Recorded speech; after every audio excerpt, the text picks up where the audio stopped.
to the principle of 2 Corinthians chapter 8. There's this reciprocal nature there.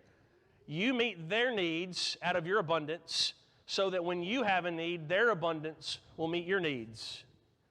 Notice how there's two ways in which that challenges us with trust. All right, so the principle is there from 2 Corinthians 8 and verse 15. To support that principle, he's going to quote from Exodus 16. Whoever gathered much had nothing left over. Whoever gathered little had no lack. That's a quote from Exodus 16. When Moses is talking about this manna that appears every morning to the Israelites. So whoever had more was able to share with those who had gathered little. Now think about two principles that make this so possible. Number one, they recognized when they woke up the next morning, anything that was left over would have been spoiled.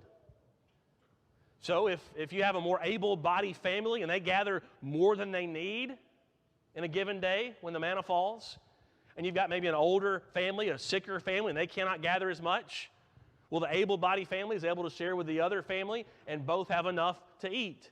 They do that because they know if anything's left over, it'll spoil in the morning and we have to still go gather the next day.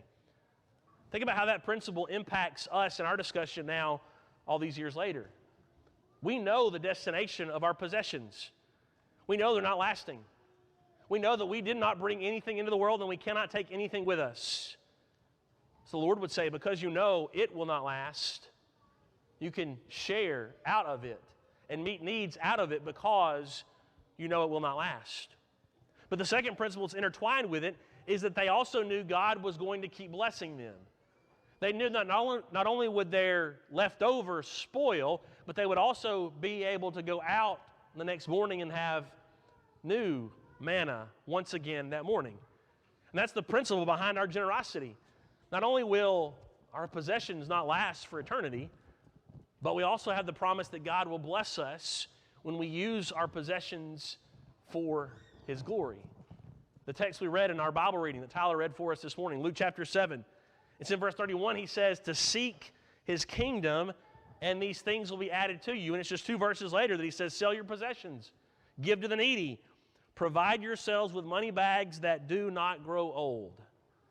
The way we invest in our eternal future is to use our temporal blessings to seek His spiritual kingdom first, to be generous, to meet needs in the lives of others.